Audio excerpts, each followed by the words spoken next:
നിങ്ങളുടെ ഫേവറേറ്റ് സീരിയലുകൾ ടിവിയിൽ വരുന്നതിന് മുൻപേ സൺ നെക്സ്റ്റ് ആപ്പിൽ കാണാം. ഇനി എല്ലാവർക്കും മുൻപേ കാണൂ. ഇപ്പോൾ തന്നെ സൺ നെക്സ്റ്റ് ആപ്പ് ഡൗൺലോഡ് ചെയ്ത് സബ്സ്ക്രൈബ് ചെയ്യൂ. ഹലോ, എന്താ നിഖില? ചേച്ചി, അമ്മയ്ക്ക് സുഖമില്ല. AK ഹോസ്പിറ്റലിൽ അഡ്മിറ്റ് ചെയ്തില്ല. അഡ്മിറ്റ് ആക്കിയെന്നോ? എന്ത് പറ്റി അമ്മയ്ക്ക്? അഡ്മിറ്റ് ആക്കാനും വേണ്ടി എന്താണ് പ്രശ്നം? പഴയ ശ്വാസം മുട്ട് തന്നെയാണോ? എന്താ നിധി, ചന്ദ്രയ്ക്ക് എന്താ? അമ്മയ്ക്ക് ശ്വാസം മുട്ടല് മാത്രമല്ല, പെട്ടെന്ന് ബോധം കെട്ട് വീഴുകയും ചെയ്തു. ബോധം കെട്ട് വീണോ? എന്നിട്ട് ഡോക്ടർ ഇപ്പൊ എന്ത് പറഞ്ഞടാ? ഡോക്ടർ ഇപ്പൊ നോക്കിക്കൊണ്ടിരിക്കുന്നേ ഉള്ളൂ. ആശുപത്രിയിലാണെങ്കിൽ ഞാൻ തനിച്ചേ ഉള്ളൂ. ചേച്ചി വേഗം വരുമോ? എനിക്ക് പേടിയാവുന്നു. ശരി ശരി, നീ ടെൻഷൻ ആവാതിരിക്കെ. ഞാൻ ഇപ്പൊ തന്നെ അങ്ങോട്ട് വരാം. നീ അമ്മയടുത്തേക്ക് ചെല്ല്. ഞാൻ ഇപ്പൊ ഇറങ്ങാം.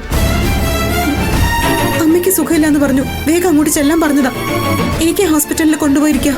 എന്താ നിധി ചന്ദ്രയ്ക്ക് പറ്റിയത്? വയ്യാത്തതല്ലേ അമ്മേ, ശ്വാസം മുട്ടും BP എല്ലാം ഉണ്ട്. പെട്ടെന്ന് എനിക്ക് ഹോസ്പിറ്റലിൽ എത്തിയേ പറ്റൂ. ഞാൻ ഗൗതമിനെ ഒന്ന് വിളിക്കട്ടെ. ഇനി നീ ഗൗതമിനെ ഒന്നും വിളിക്കാൻ നിൽക്കണ്ട. അവൻ വരുമ്പോ ഞാൻ ഹോസ്പിറ്റലിലേക്ക് പറഞ്ഞു വിട്ടോളാം. നീ വേഗം പോകാൻ നോക്ക്. ശരി അമ്മേ, എങ്കിൽ പിന്നെ ഞാൻ ഇറങ്ങട്ടെ. അല്ല, നീ എങ്ങനെ പോകാൻ പോന്നേ? ഓട്ടോ എങ്ങാനും എടുത്തു പോവാം, അല്ലാതെ ഇപ്പൊ എന്ത് ചെയ്യാനാ? ഈ AK ഹോസ്പിറ്റൽ എന്ന് പറയുന്നത് അങ്ങ് ഉള്ളിലാ. ഓട്ടോക്കാരൊന്നും വിളിച്ചാൽ വരത്തില്ല. ശോ, ഇവിടെയുള്ള എല്ലാ കാറുകളും പുറത്തു പോയിരിക്കാണല്ലോ. ഒരു കാര്യം ചെയ്യ്, നീ പ്രണവിന്റെ കാർ എടുത്തോണ്ട് പോ. ശരി അമ്മേ. അതെ, എന്റെ കാർ കൊണ്ടുപോകാനൊന്നും പറ്റത്തില്ല. അതെനിക്ക് വേണം, പാർട്ടിക്ക് വേണുള്ളതാ. എന്തോന്നാണ് പ്രണവ് ഇത്? ഇതൊരു ഹോസ്പിറ്റൽ കേസാ. മനുഷ്യന്റെ ജീവനാണോ വലുത്, അതോ നിന്റെ പാർട്ടിയാണോ? നിങ്ങളൊരു ക്യാബ് എങ്ങനെ ബുക്ക് ചെയ്ത് പോയേ? നിധി, നീ ഇറങ്ങാൻ നോക്ക്. അതൊന്നും നടക്കത്തില്ല. ഇതൊരു വലിയ ഫംഗ്ഷനാണ്. അവിടെ ക്യാബിലും ഹോട്ടലൊക്കെ ചെന്നിറങ്ങുന്ന നാണക്കേടാണ്. സാരമില്ല പ്രണവേ, ഞാൻ എങ്ങനെയെങ്കിലും പൊയ്ക്കോളാം. നിധി, നീ പറയുന്ന കേൾക്ക്. ഇപ്പൊ എന്തായാലും ഹോസ്പിറ്റൽ കേസ് തന്നെയാ വലുത്. നീ വെറുതെ സംസാരിച്ചൊന്ന് സമയം കളയാതെ ഇറങ്ങാൻ നോക്ക്. എനിക്ക് ഫംഗ്ഷന് പോകാനുള്ളതാന്ന് പറഞ്ഞില്ലേ? ഇവരൊരു ഫംഗ്ഷന് പോകുന്നതല്ലേ അമ്മേ, ഇവർ കാറിൽ പൊയ്ക്കോട്ടെ.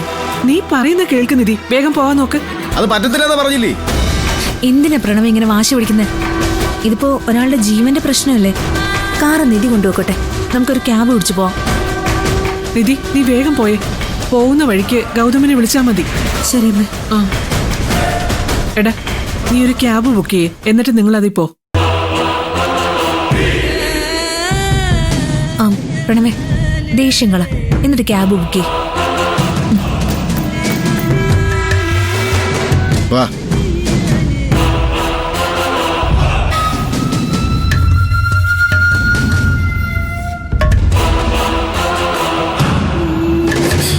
ക്യാബൊന്നും കിട്ടുന്നില്ല, കംപ്ലീറ്റ് ബിസിയാ.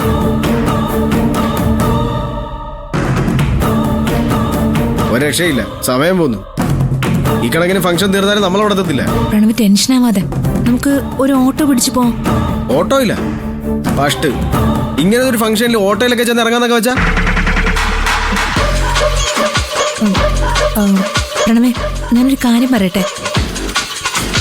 പ്രണവിനെയും ഈശ്വരമംഗലം ഗ്രൂപ്പിനെയും അവിടെ വരുന്ന എല്ലാവർക്കും അറിയാവുന്നതല്ലേ. പിന്നെ നമ്മളിപ്പോ ഒരു ഓട്ടോയിൽ ചെന്നിറങ്ങിയ അതൊരു ഇഷ്യൂ ആവാൻ സാധ്യതയില്ല.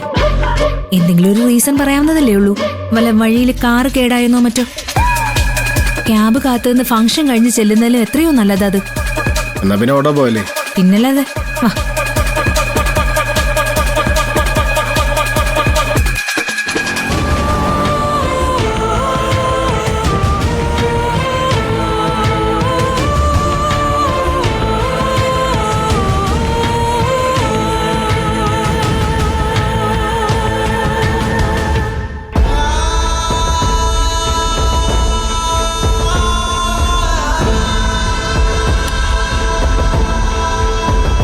നിഖിലേ, അമ്മയ്ക്ക് ഇപ്പൊ എങ്ങനെയുണ്ടടാ?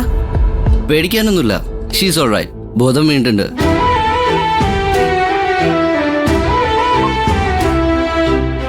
വീട്ടിലെന്തോ വഴക്കുണ്ടായെന്നാ പറഞ്ഞത്. അതിന്റെ ടെൻഷനിൽ ചെറിയൊരു ബോധക്ഷയുണ്ടായി, അത്രേ ഉള്ളൂ. പിന്നെ കുറച്ച് ലെൻസ് ഇഷ്യൂസും കാണുന്നുണ്ട്. BP വേരിയേഷനും ഉണ്ട്. ഒരു കാര്യം ചെയ്യാം, 2-3 ദിവസം ഇവിടെ ഒബ്സർവേഷനിൽ കഴിയട്ടെ, അത് കഴിഞ്ഞ് ഡിസ്ചാർജ് ചെയ്യാം. Okay doctor.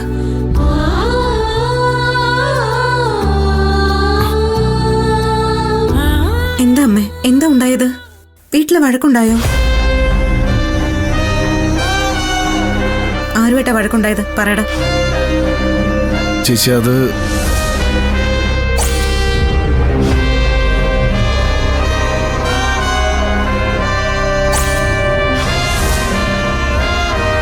അമ്മയുടെ അടുത്ത് പണയം വെക്കാൻ മാല ചോദിക്കേണ്ട വല്ല കാര്യം ഉണ്ടായിരുന്നോ? ഒരു പ്രശ്നം ഉണ്ടാക്കാൻ വഴി നോക്കി നടക്കുന്നവരാണ് അവരൊക്കെ. ശ്ശെ, ആവശ്യമില്ലാത്ത പണിയായി പോയി. ഞാനും ഇവനോ ഏട്ടത്തിയോട് മാല ചോദിക്കുന്ന നിനക്ക് തോന്നുന്നുണ്ടോ മോളെ? ഏട്ടൻ തന്നെ പണയം വെക്കാൻ ചോദിച്ചത്. അമ്മാവൻ ചോദിച്ചെങ്കിലും അപ്പൊ തന്നെ നിങ്ങൾക്ക് വേണ്ടാന്ന് പറഞ്ഞുകൂടായിരുന്നോ?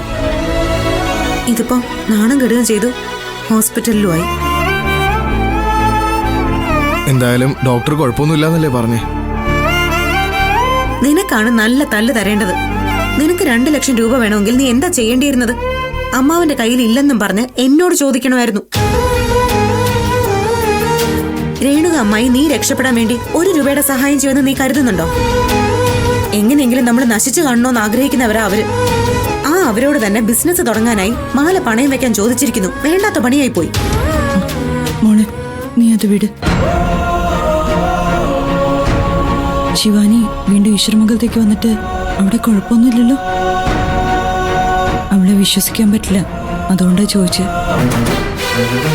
ഇപ്പോഴത്തെ പ്രശ്നം ശിവാനിയല്ല, പ്രണവ. പ്രണവോ? അതൊന്നും പറഞ്ഞിട്ട് കാര്യമില്ല. ഒരിടത്ത് ഉറച്ചു നിൽക്കാത്തതാ അവന്റെ സ്വഭാവം. ശിവാനി ചെന്ന് എന്തൊക്കെയോ എരികേറ്റിയപ്പോ അവൻ നമ്മുടെ ശത്രുവായി.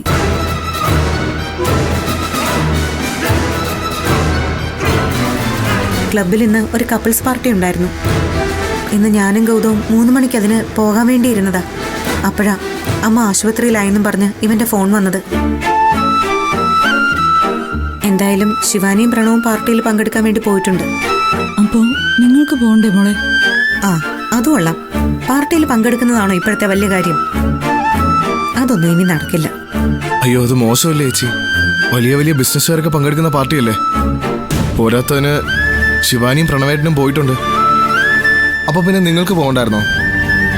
അത് സാരമില്ല, ഗൗതമിന് കാര്യം പറഞ്ഞാൽ മനസ്സിലാവും. എനിക്ക് കുഴപ്പമൊന്നുമില്ല മോളെ, നീ വേണമെങ്കിൽ വേഗം പൊയ്ക്കോ. ഇവിടെ വെറുതെ നിൽക്കുന്ന എന്തിനാ? അത് സാരമില്ലമ്മേ. സാരമുണ്ട് ചേച്ചി, വേഗം പോകാൻ നോക്ക്. അമ്മയ്ക്ക് കുഴപ്പമൊന്നുമില്ലെന്ന് ഡോക്ടർ പറഞ്ഞല്ലോ. എന്തെങ്കിലും അത്യാവശ്യം ഉണ്ടെങ്കിൽ ഞാൻ വിളിച്ചോളാം. അപ്പൊ ഇങ്ങോട്ട് വന്നാൽ മതി. എടാ, അത് വെറുതെ അതും പറഞ്ഞ സമയം കളയല്ലേ ചേച്ചി. ചേച്ചി പോകാൻ നോക്ക്. നീ പൊയ്ക്കോ മോളെ.